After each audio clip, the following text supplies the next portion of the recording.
Hey everybody. Today I want to start talking about tissues. And tissues are collections of cells and cell products that perform a common or related function.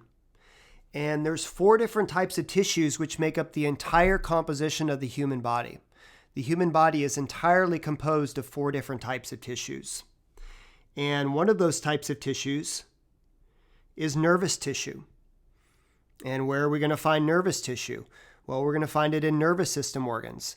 The brain, the spinal cord, cranial nerves, spinal nerves are all made up of nervous tissue. Then we have muscle tissue.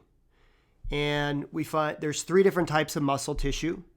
We have skeletal muscle that's attached to bones and it contracts to produce movement, allows us to move and manipulate our environment. We have cardiac muscle that's found in the heart, and it's responsible for contraction of the heart, which generates blood pressure and allows blood to circulate through the circulatory system. And then we have smooth muscle. And we find smooth muscle in the walls of hollow organs. So for instance, the digestive tract has a couple layers of smooth muscle in it. The blood vessels have a layer of smooth muscle in it. Then we have connective tissue. And connective tissue does as the name implies. It's going to bind things together.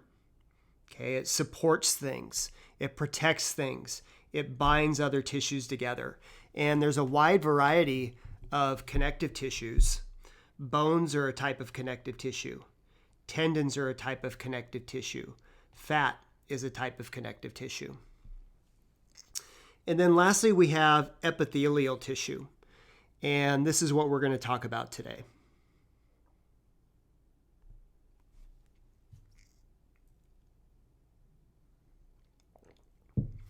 So what is epithelial tissue? Epithelial tissue is a sheet of cells, 1 or more cell layers thick, which cover the body, line the body, and secrete products within glands. So epithelial tissue is a sheet of cells, and it can be 1 layer thick or it can be several layers thick. And we find these in specific locations throughout the body. We find these epithelial cells covering the body. We find them lining the body, and we find them within the glands of the body. So let's take a quick look at each of these locations.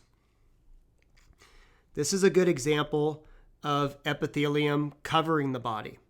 This is histology of the skin, and the skin covers the body. This is the exposed surface, that's the external environment, and this is the most superficial layer of our skin. And guess what? That's a sheet of epithelial cells. That's an epithelium that's covering the body surface. Here we have an example of epithelium lining the body.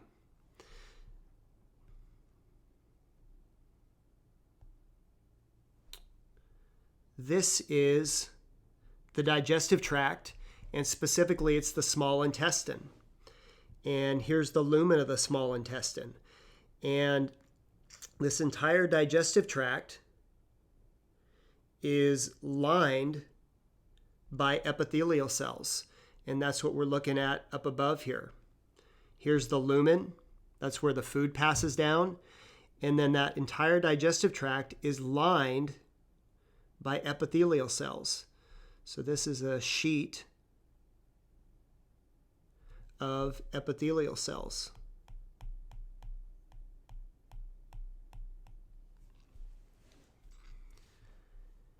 And then lastly, we have epithelium that we find within the glands of the body. And there's actually a few different glands here. This is one type of sweat gland called exocrine sweat glands. This is an apocrine sweat gland. This is a sebaceous or an oil gland. And this is the skin. And so if we were to look inside of these glands, we would find something like this. And this is an epithelial sheet with a single layer of epithelial cells. These are all the individual nuclei that are staining purple. And what these glands are going to do is they're going to make products and they're going to secrete those products. In this case, they're going to secrete them into this duct, and then that sweat is going to move through that duct and it's going to be released onto the skin. So again, we're going to find epithelium covering the body, lining the body, and within the glands of the body.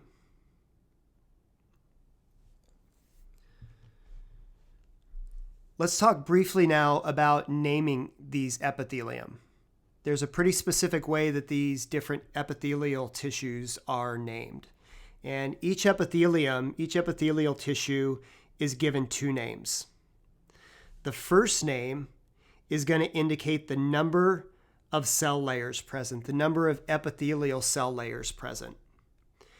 If there's a single layer of epithelial cells, like we see there, a single layer of epithelial cells, then it gets the name simple.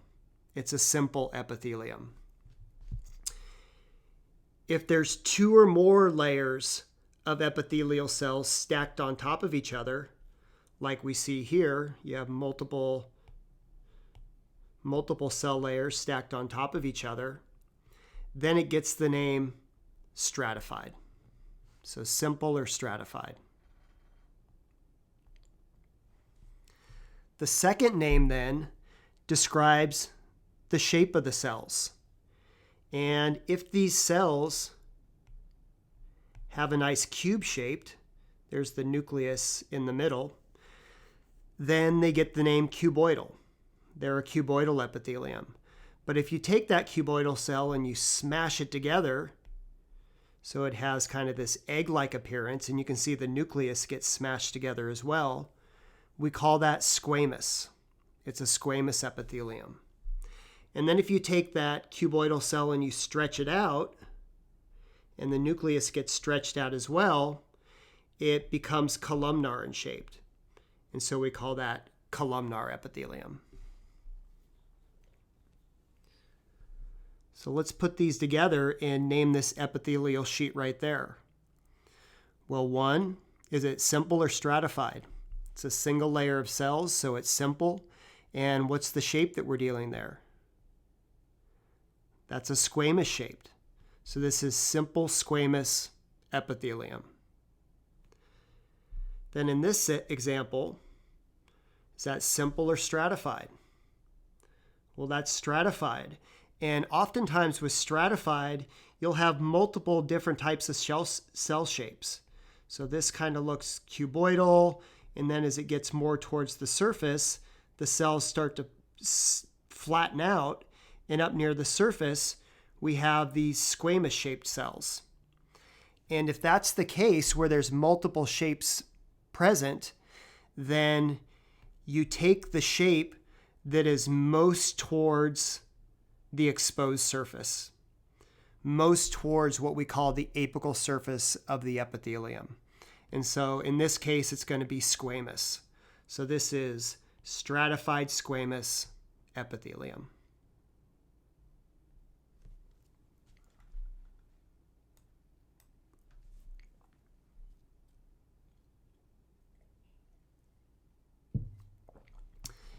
And this is just a diagram that I put together that kind of organizes all the different types of epithelium that we find in the body. And this is organized by simple epithelia and stratified epithelia. So let's take a look at these. This is the first example of simple epithelium. And what is the name of this simple epithelium going to be? See the individual cells.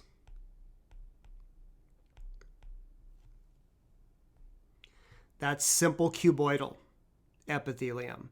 And I didn't write it completely out here, but when you write these terms down for whatever, make sure to include the epithelium. So this is simple cuboidal epithelium.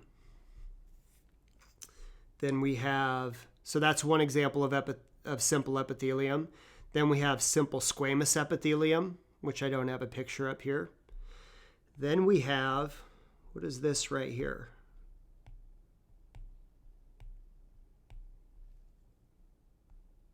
That's simple columnar epithelium. That was the epithelium that we find in the small intestine or the digestive tract. And then we have the last type of simple epithelium is called pseudostratified columnar epithelium. And we're going to find that in the respiratory tract, up in the nasal cavity, for example. Then we move over to our stratified epithelium. And this entire sheet here is one sheet of epithelial cells. It's super thick. And this is actually thick skin. This is the skin that you find on your elbows, on the bottom of your feet. You know, it's super thick, as you can see. So it's certainly stratified. But what's the cell shape? What's the cell shape up there? That's squamous. So that's stratified squamous epithelium. Transitional epithelium is another type of stratified epithelium, and we're going to find this in the urinary bladder. And then a couple more less common types of stratified epithelium that we're not going to really cover in this class are stratified columnar and stratified cuboidal epithelium.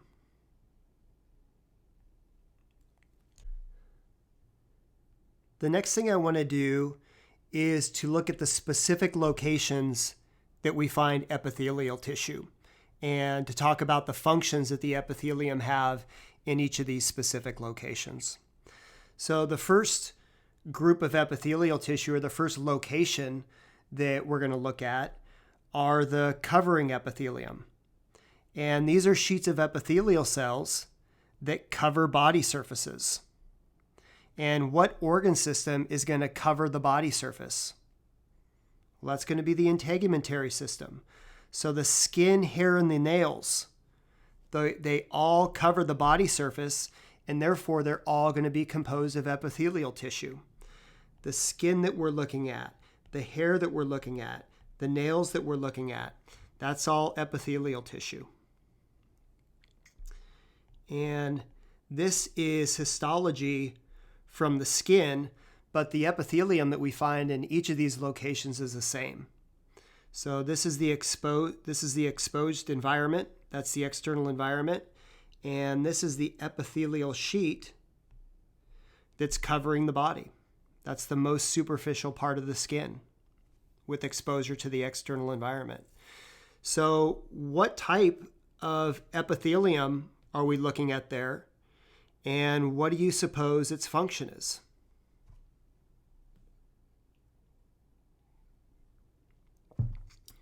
Well, here's a drawing of it down below. Is it simple or stratified? It's most definitely stratified. And what's the shape that we're going to give it? The shape is going to be squamous. So this is stratified squamous epithelium. And what do you think the function of this is? Stratified squamous epithelium is going to have a protective function. And so what's going to happen is these squamous cells, and we'll talk about this more when we get into the integumentary system, but these squamous epithelial cells, these are actually dead cells, and they're filled with a protective protein called keratin. So if you get any physical abrasion against the skin, these cells are going to slough off. And by doing so, they're protecting the deeper, more delicate tissues. So stratified squamous epithelium has a protective function.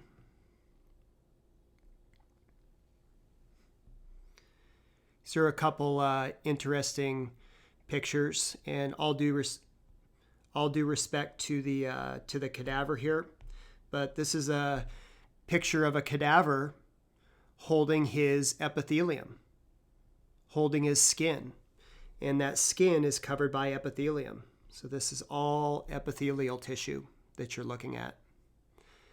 And then here are your fingernails, and here's the squamous epithelium that you find on top of those nails.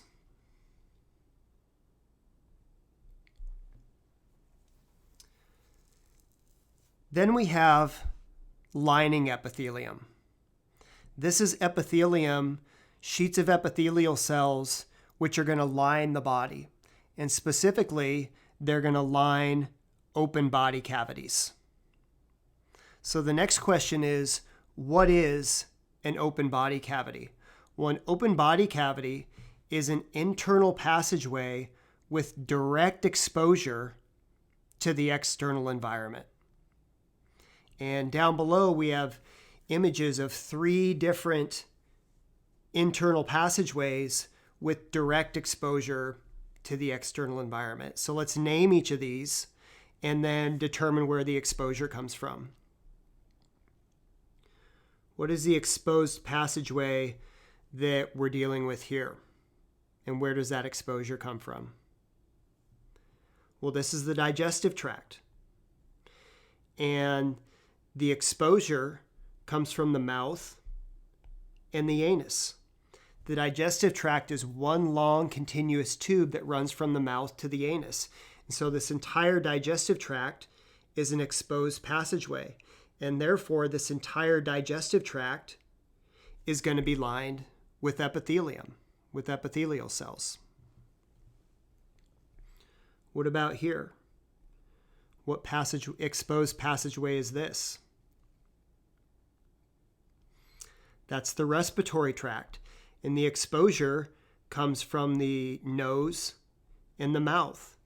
So you have the nasal cavity, which gives way to the throat, which forms the trachea, which branches into the lungs, into the bronchi, and then once within the lungs, it branches and branches and branches until it gets to these microscopic air sacs called alveoli. And this represents the respiratory tract. And this entire respiratory tract, starting with the nasal cavity, all the way down through the trachea and all the way through this respiratory tree, is lined by epithelium.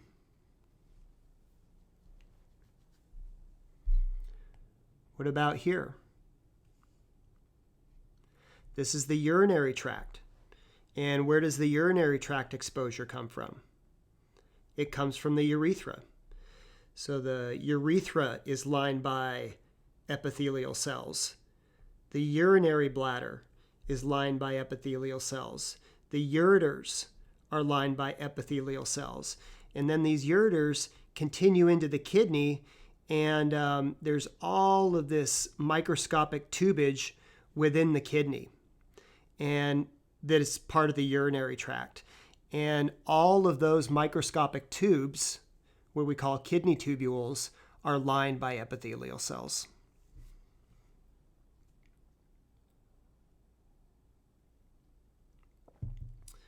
And can you think of any other tracts that are exposed to the external environment and therefore lined by epithelium? The reproductive tracts, male and female reproductive tracts.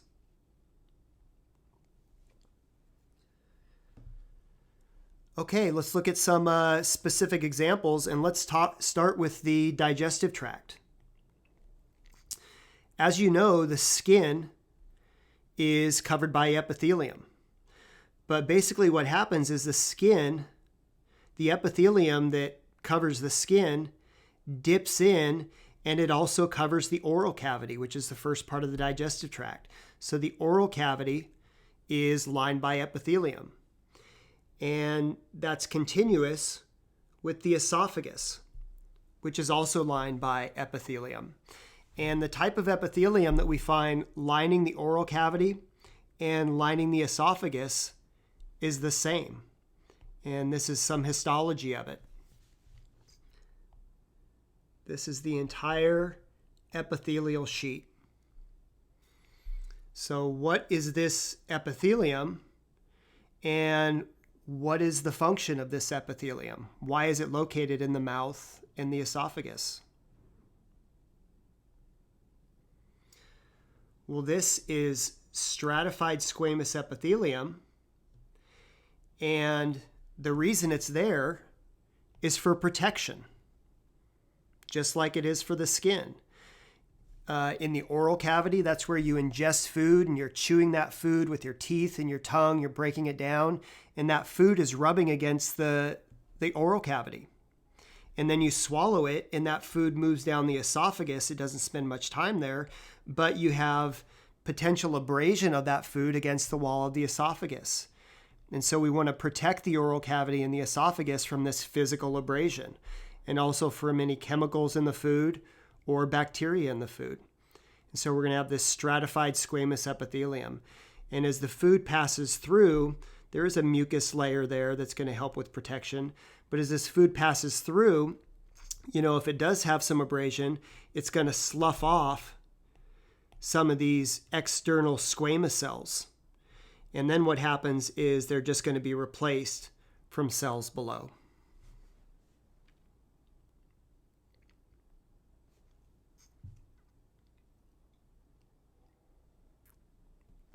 So we have stratified squamous epithelium in the oral cavity in the esophagus.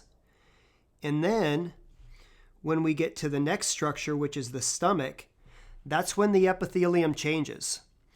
And the epithelium is going to be the same in the stomach, in the small intestine, and also the large intestine. And that represents a functional change as well. Remember, structure equals function. So the epithelium that we're going to find in the stomach, the small intestine, and the large intestine is all the same. And this is the epithelium that we're looking at there. Okay, what type of epithelium is that? That's simple columnar epithelium. And what's simple columnar epithelium good at? Simple columnar epithelium is going to be good at secretion and absorption. So this simple columnar cells, they're going to make products and secrete them into the digestive tract. And they're also going to take products from the digestive tract and move them across their cells and down into the connective tissue so those nutrients can get in the blood. And if we want, let's just take a step back here. So what we're looking at in this case is a cross-section of the small intestine. We're looking at a cross-section of the small intestine. Here's the lumen. And then here we have all these projections, these villi that project into the lumen, and they increase the surface area, basically, of the small intestine. And then if we take a closer look, this is an individual villi that's extending into the lumen. And so this is the exposed part. That's exposed directly to the external environment. And so anything exposed to that is going to be lined by epithelial cells. And these are those epithelial cells. This is the simple columnar epithelium. And something I'll say about simple columnar epithelium is that the nuclei from simple columnar epithelium tend to line up near the bottom of the cell, near the basal side of the cell. And so when I see this epithelial sheet, one thing I notice is that all of these nuclei are kind of lined up near the basal or the bottom part of the cell.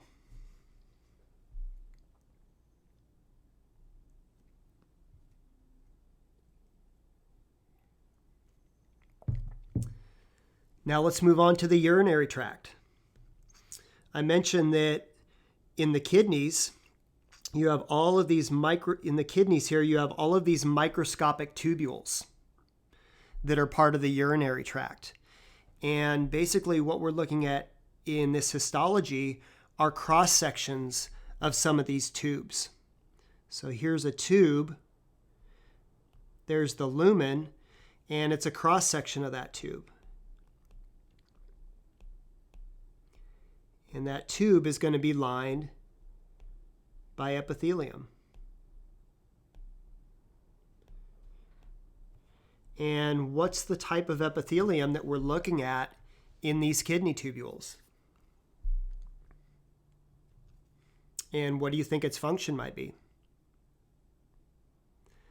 This is simple cuboidal epithelium.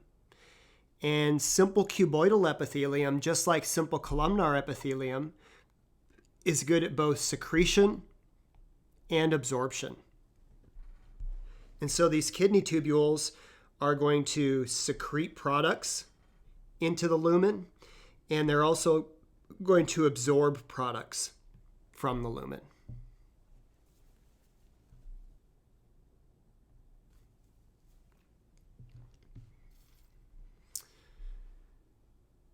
But once we get out of the kidneys, the epithelium changes. And the ureters and the urinary bladder are lined by a different type of epithelium. And that's this epithelium right here. Does this look simple or stratified? It's stratified. And the specific name for this stratified epithelium lining the ureters and lining the urinary bladder is transitional epithelium. And so it's definitely stratified, but one thing that stands out is that you kind of, near the apical surface, near the exposed surface, you have these kind of bubbly cube-shaped cells. And so that's something that stands out to me. And that's what we're looking at right here. This is the epithelial sheet. And near the surface, you have kind of these oval epithelial cells. And what do you think the function of this transitional epithelium is? And I will say this, the histology that we're looking at right here, this is from the urinary bladder. It's lining the urinary bladder, and the urinary bladder is in a relaxed state. So the function of this transitional epithelium is that it stretches. And this is that transitional epithelium in a urinary bladder that's filled with urine. So what happens is as this urinary bladder fills with urine, these transitional cells are able to stretch out and they flatten out. And by doing so, it allows the urinary bladder to stretch and perform its function, which is to temporarily store urine.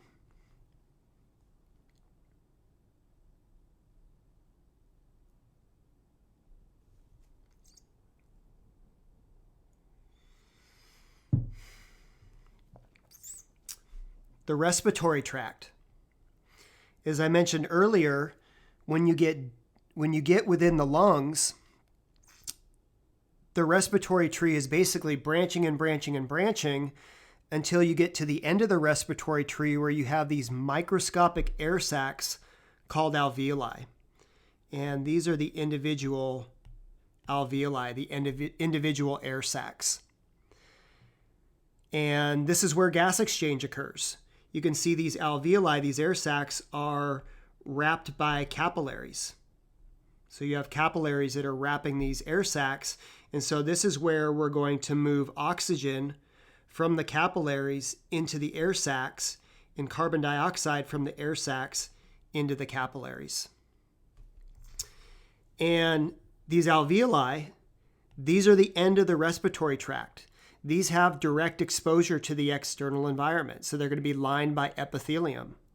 And this is the epithelium that we find which makes up these alveoli. You can see it down here. This histology is a little difficult, but, for instance, those are both individual cells. Okay, so what type of epithelium is this? And what might the function be? This is simple squamous epithelium. And like I said, it's difficult to see, but that's an individual cell with the nucleus. Then there's another individual cell with the nucleus. And what might the function be? Why might we want simple squamous epithelium to make up the alveoli? Well, because of the thinness of the simple squamous epithelium, it's going to allow for gas diffusion.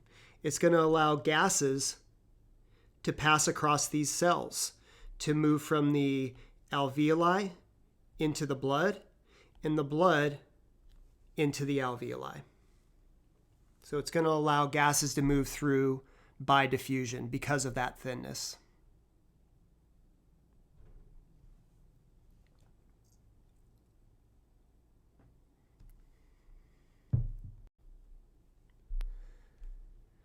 So all of that was examples of epithelium that we find lining exposed passageways, lining body cavities that are exposed to the external environment.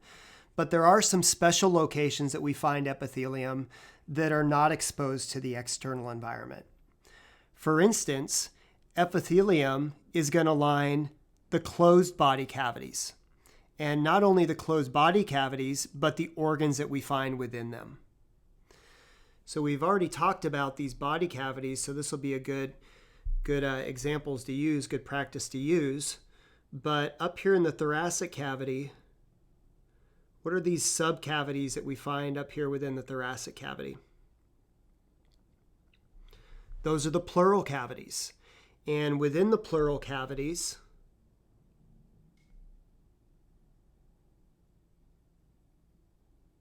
we're going to find the lungs.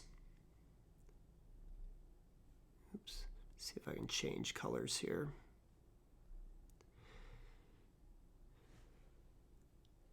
And so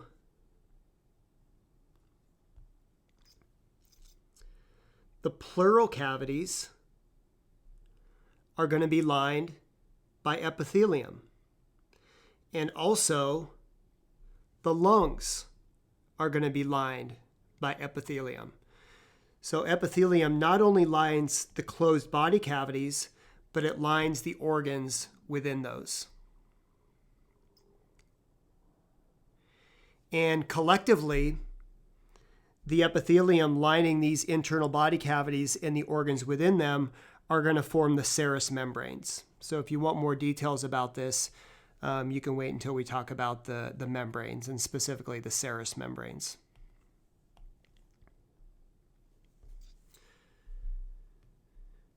So what's the epithelium that we find not only lining these closed body cavities, but the organs within them? Well, these are them right here. Here's the lung. So this is the epithelium lining the lung, and this is the epithelium lining the pleural cavity. And this is simple squamous epithelium. And this simple squamous epithelium that lines these closed body cavities and the organs within them has a special name, and that's called mesothelium. So this specific simple squamous epithelium that we find in these locations is called mesothelium. Maybe you've heard of mesothelioma before.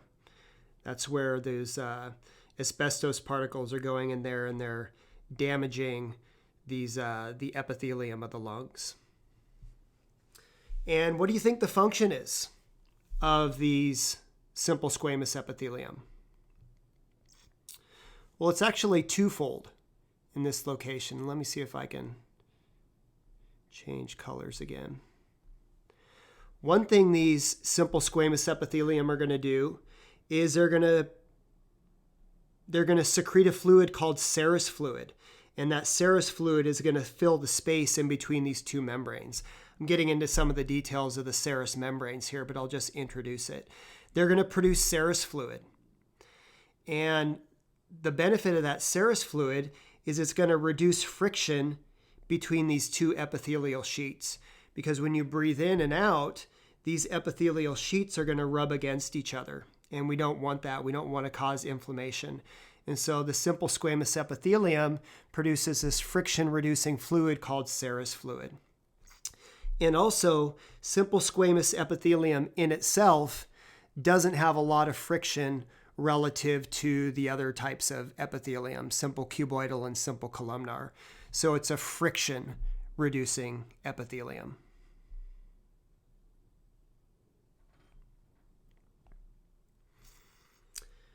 And, again, not only does it line the pleural cavities, but that epithelium is going to line the pericardial cavity and the heart within it. It's going to line the abdominal cavity and the digestive organs within it.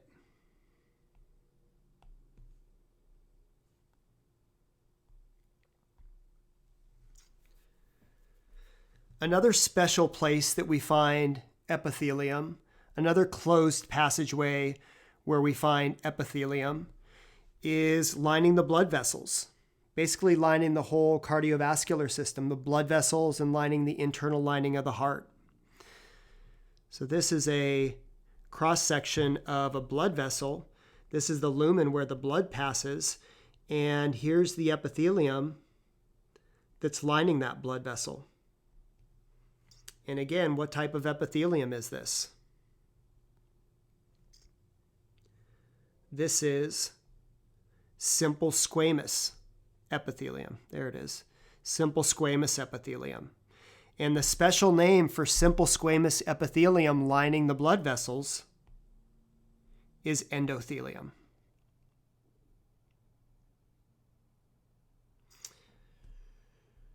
And again, this is providing a friction-reducing surface.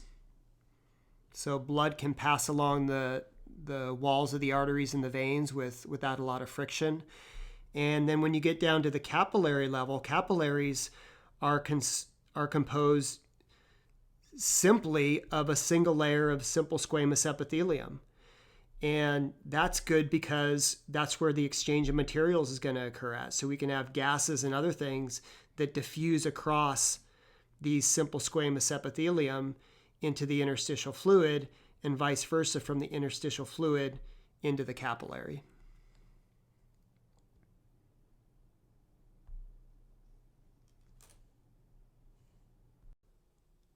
All right, moving on.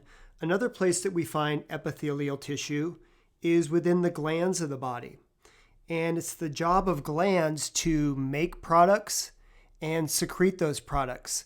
And it's going to be the epithelial cells within these glands that do both of those, that make and secrete the products. Now, there are two different categories of glands, and one of those is called exocrine glands.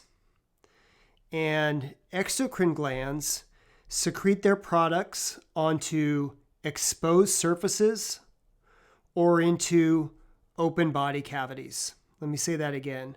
Glands that are considered exocrine glands are going to secrete their products onto exposed surfaces or into open body cavities.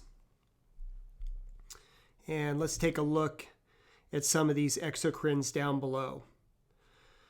So in this first figure, we actually have two different types of sweat glands, and then we have a sebaceous or an oil gland. And all of these are considered exocrine glands. Now, why is that the case? Well, they're considered exocrine because they're going to secrete their products onto the skin, which is an exposed surface. This sweat gland is going to produce sweat. It's going to secrete it into this duct, and it's going to make its way onto the skin. This oil gland is going to produce oil. It's going to make its way up this hair follicle, and it's going to be secreted onto the skin. Exocrine glands are also secreted into open body cavities. And this is the male reproductive tract, a sagittal view. And the male reproductive tract is an open body cavity. It's an open body cavity because of exposure at the urethra. And a gland that is an exocrine gland within the male reproductive tract is the prostate gland. And what's going to happen here is here's the testes, and the testes produce sperm, and that sperm is stored at the tail of this structure called the epididymis. Then during ejaculation, that sperm is going to move through the vas deferens by smooth muscle undulations, contractions, and as that sperm moves through the prostate gland is going to make products and secrete them into the urethra along with the sperm. And collectively that forms semen.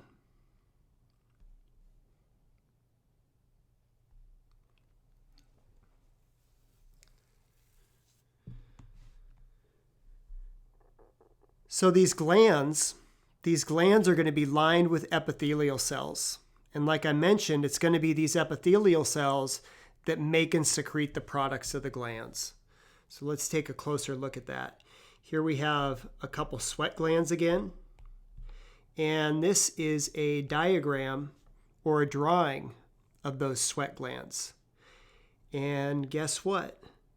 The cells that line that sweat gland or line those ducts are epithelial cells. And they're going to make their products. In this case, they're going to make sweat. They're going to secrete it into this duct. And then it's going to be secreted onto the skin. Here we have a lacrimal gland, which is an exocrine gland. And the lacrimal glands are lined by epithelial cells. What do lacrimal glands produce? They produce tears. They're going to release those tears onto the cornea. And so these epithelial cells make tears. They secrete them into this duct. And then the lacrimal glands secrete them onto the eye, onto the cornea.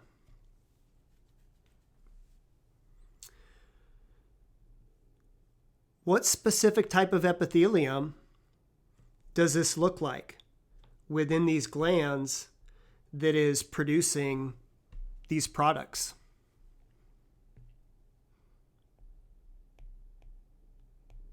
This is simple cuboidal epithelium. And all the glands that I'm aware of, it's going to be simple cuboidal epithelium that's making and secreting these products. Another example of an exocrine gland are mammary glands. And here's a close-up of those. Here's our simple cuboidal epithelium. These epithelial cells are going to produce milk. They're going to secrete that milk into the duct, and then it's eventually going to make its way onto an exposed surface out of the nipple. And if we look at some histology of this gland, you can see here's the duct, and then here is the simple cuboidal epithelium that it's lined by. These are the milk-producing cells.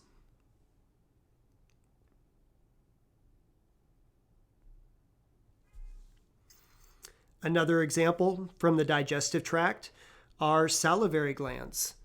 And there's 3 salivary glands on each side of the face. There's the parotid gland, the submandibular gland, and the sublingual gland. And each of these are going to be made up of simple cuboidal epithelium.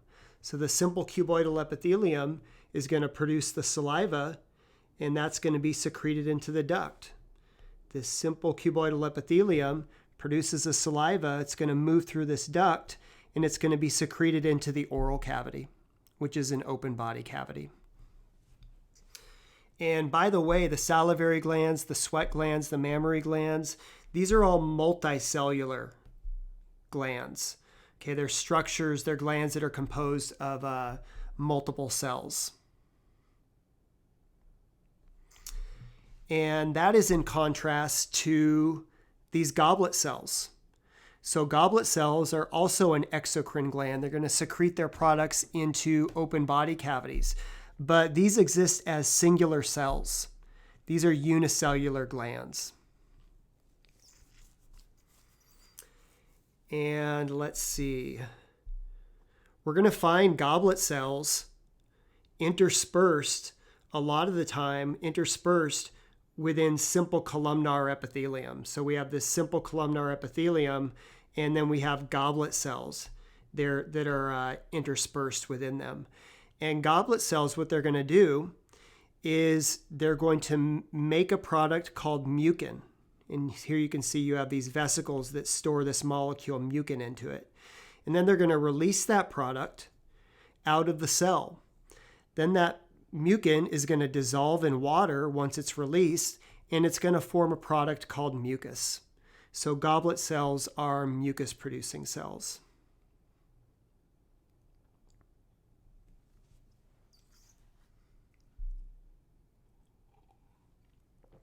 And mucus has a number of beneficial functions just depending on where it's at in the body.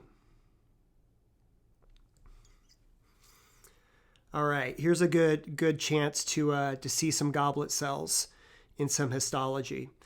Yeah, we've seen this before. This is histology of the small intestine, and this is a villi of the small intestine.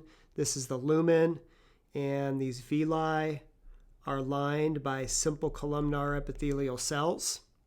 And interspersed within these simple columnar cells are goblet cells. These are all individual goblet cells. And the reason that they don't stain, that they appear clear, is because the mucin within them just simply doesn't stain. So it's a good way to identify them. But these are all individual goblet cells. And what are they going to do? They're going to release mucin into the lumen. It's going to combine with water, and it's going to produce mucus. And so you're going to have mucus that lines the small intestine and other parts of the digestive tract. So what's the specific benefit of having mucus lining the digestive tract, lining the small intestine? Well, one, it protects against potential pathogens that could be found in food. Here we have a picture. Here's our goblet cells. There's our simple columnar cells. And these goblet cells are actually producing a couple layers of mucus. And what that mucus is going to do is it's going to trap bacteria that's found in food. And then it gives our immune system a chance to attack it. Another thing it's going to do is, you have food traveling down the small intestine, and the mucus is going to give it something to slide across. And so it's not making contact with the cells itself. So it's going to decrease friction. It's going to prevent irritation of the digestive tract.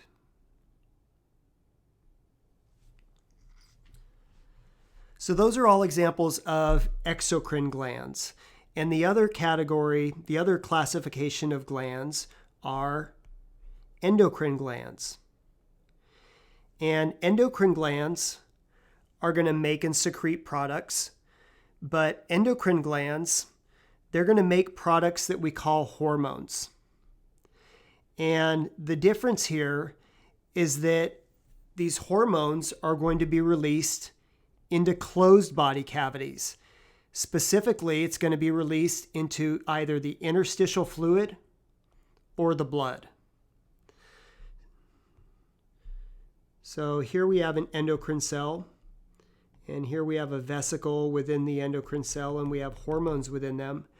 And this endocrine cell is going to release these hormones. Where is it going to release them? It's going to release them into either the interstitial fluid or into the blood.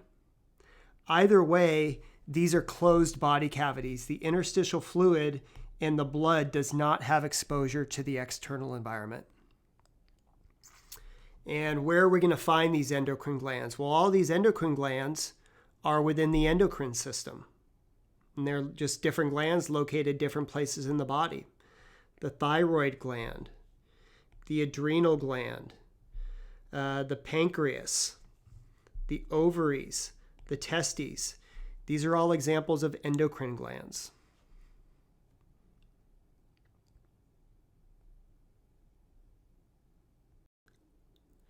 All right, and then lastly, I want to finish up by talking about some of the special characteristics of epithelium, of epithelial cells. All of the epithelium throughout the body share these common and kind of these special characteristics. And one of those characteristics is they have specialized contacts.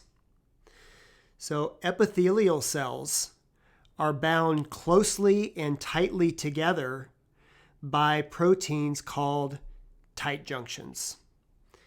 Here we have, I guess we're in the gut, we're in the small intestine, and we have a couple simple columnar epithelial cells. And these epithelial cells are bound tightly together by these proteins that we call tight junctions.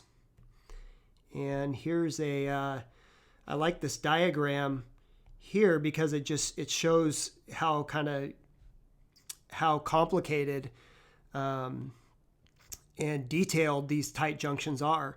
But each of these are little proteins that are linking these two epithelial cells together.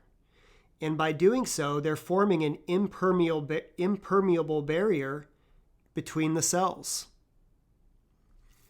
And why is that important? Why is that critical? And you can think about this in the context of the gut. Why is it important that these cells are linked by tight junctions? Well, what it does is it prevents unwanted substances and potential pathogens from entering the body in between these epithelial cells. All right, there's a good chance you're going to have bacteria up here in the gut. And what if they get through that mucus layer? Well, what they're going to try to do is enter the body any way they can. And one of the ways is maybe trying to get in between these cells. And the tight junctions are going to prevent that. They're going to prevent them from getting down here into the underlying connective tissue where the blood is. And in the case of the gut, it's also going to prevent food particles from making their way down there. And in fact, when a big symptom of irritable bowel syndrome, or one of the causes of irritable bowel syndrome, is inflammation that breaks these tight junctions. Or, when these tight junctions are compromised, what happens is that large undigested food particles can get in between the cells into the blood. And, then they have access to other places in the body, and they can cause inflammation in other places of the body.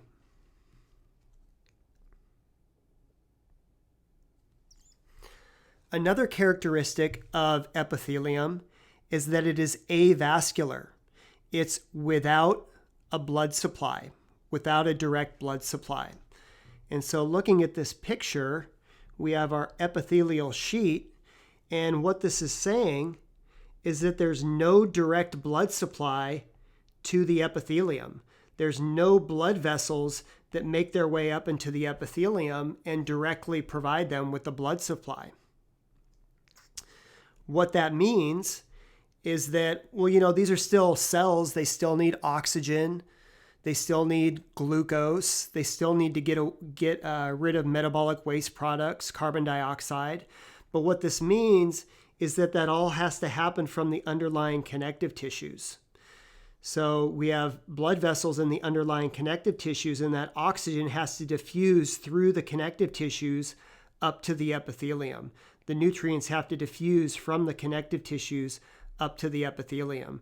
The waste products have to diffuse away from the epithelium into the connective tissue where there's a blood supply. So there's no direct blood supply to the epithelium. It's avascular. And because of this epithelium needs to be supported by connective tissue. So all epithelial sheets rest upon and are supported by a layer of connective tissue. And this does a couple things. One, it connects the epithelial sheet to underlying structures. And two, the connective tissue that we find here, specifically, it's going to be a connective tissue called areolar tissue. And this areolar tissue is going to have a really vast, a really rich blood supply. And so the connective tissue is going to provide the blood supply that is going to provide support to the avascular epithelium.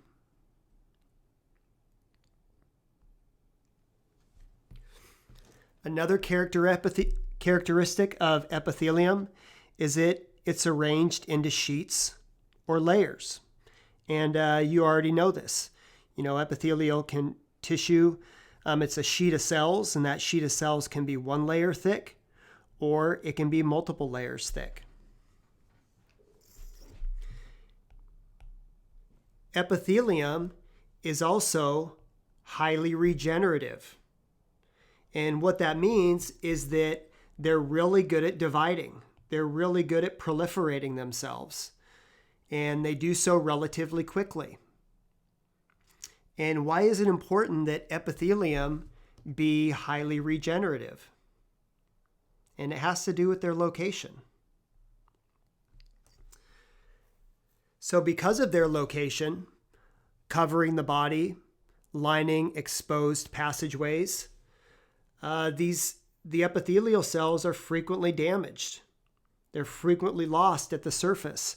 These dead squamous cells on the skin, these are constantly being sloughed off, and they have to be replaced. And so epithelium are really good at regenerating themselves. And we'll talk about this more when we get into the integumentary system. But down here at the bottom of the epithelial sheet, we have epithelial stem cells that are constantly dividing, continually dividing. And by doing so, they're pushing these cells upward. And as the epithelial cells move upward, they start to die, they start to produce keratin, and they take on this squamous shape. At least that's what happens in the skin. So the point here is that because of their location, these epithelial cells are highly regenerative. They replace themselves frequently.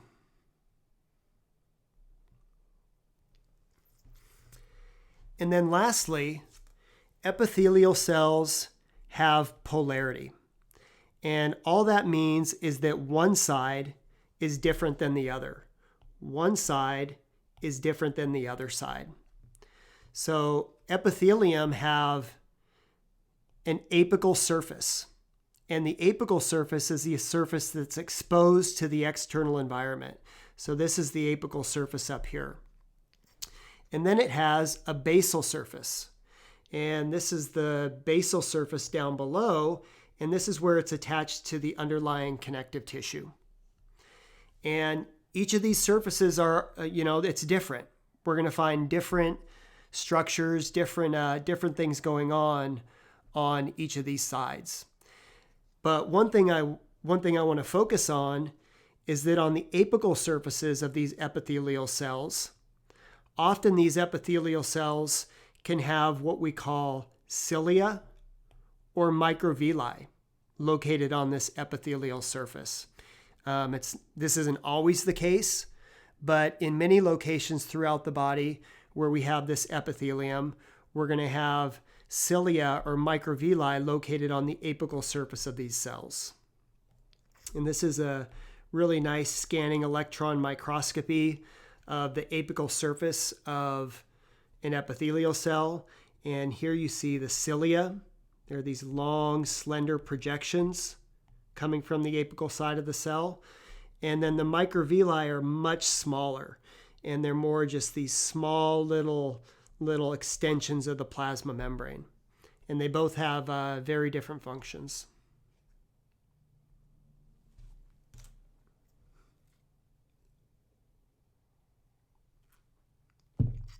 So let's look at the cilia first of all. So what cilia are they are slender organelles that extend above the free surface of an epithelial cell, and they're going to undergo cycles of movement. So here's an epithelium that we haven't looked at yet. This is pseudostratified ciliated columnar epithelium. And we're going to find this lining the respiratory tract, lining the nasal cavity, lining the trachea, lining the bronchi and some of these bigger branches of the respiratory tree. And it's called pseudostratified because it looks like there's a lot of cells here. It looks like there's multiple cell layers here, but there's actually only one layer of cells. That's why it's called pseudostratified. It's a false stratification of cells. And it's difficult to see, but each of these epithelial cells actually comes down and touches the basal surface. So there's actually only one layer of cells that's present here. But that's beside the point for now. So we have this pseudostratified columnar epithelial cells. You have these goblet cells that are interspersed with them. But what I want to point out here is that on the apical side of these epithelial cells, you have these long, slender projections called cilia. So lining the trachea, or lining the nasal cavity, we have these cilia that are extending from the apical side of the epithelium. And what do you think's going on here? What do you think's going on with the respiratory tract, with a combination of these goblet cells and these cilia? So they're working together, and what are they going to do?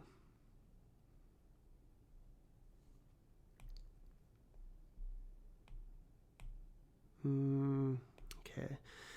So first of all, what are the goblet cells going to do? The goblet cells are going to produce mucin, and that mucin is going to combine with the water in the respiratory tract, and it's going to form a layer of mucus.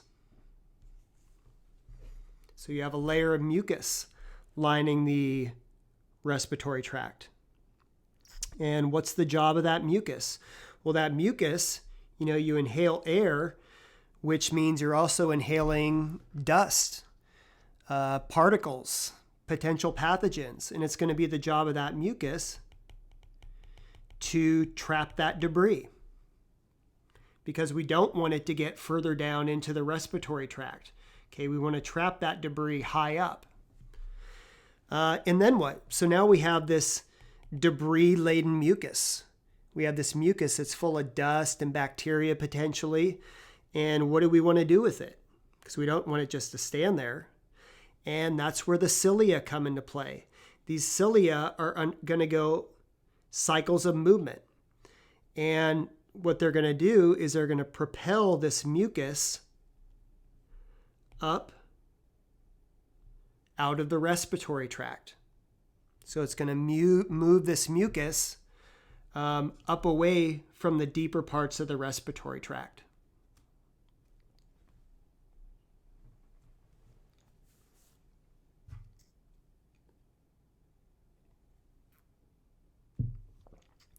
And which way are these cilia going to move? Well, they're going to move upwards again, so they propel the mucus up out of the nasal cavity, okay, out of the further away from the deeper parts of the respiratory tree.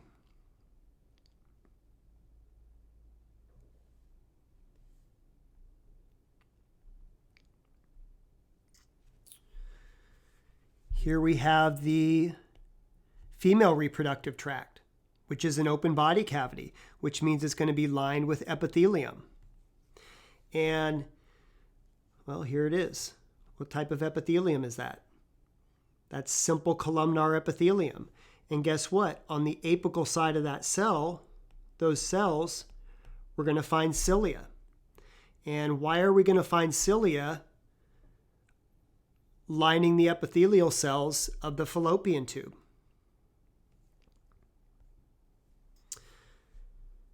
Well, what that's going to do is, here's the ovary, and the ovary is going to ovulate an egg once every about 28 days. And if fertilization occurs, it's going to occur in this fallopian tube, and it's going to be the job of the cilia to propel that potentially fertilized egg down the fallopian tube and towards the uterus, where it's going to implant and undergo development.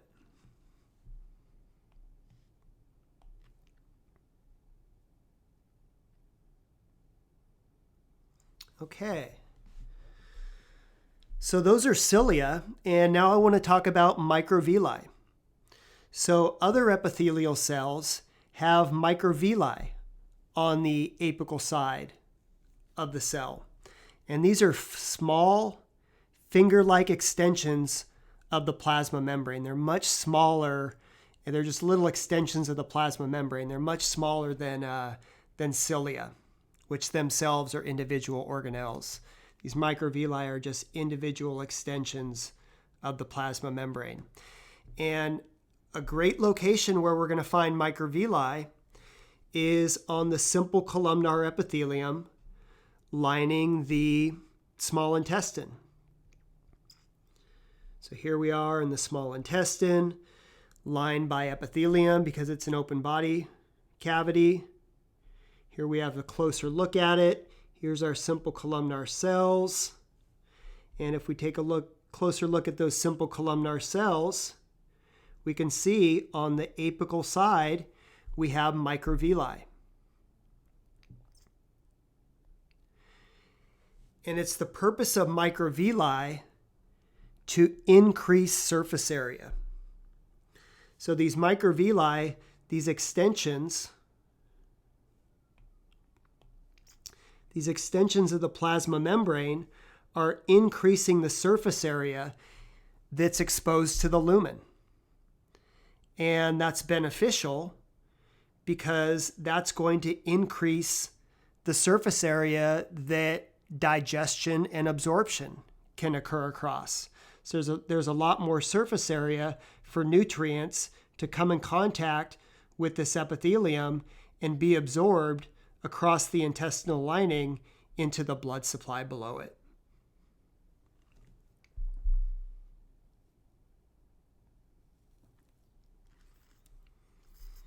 And here's some histology of that. Here's our simple columnar epithelium. And here is our microvilli.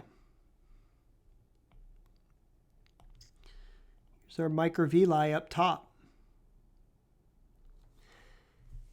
And because they're, cilia, you can see individual cilia, but these microvilli are much smaller. And so it just looks like you have this fuzzy border on the apical side of the epithelial cells. And in fact, that fuzzy little border is called the brush border. Okay, good.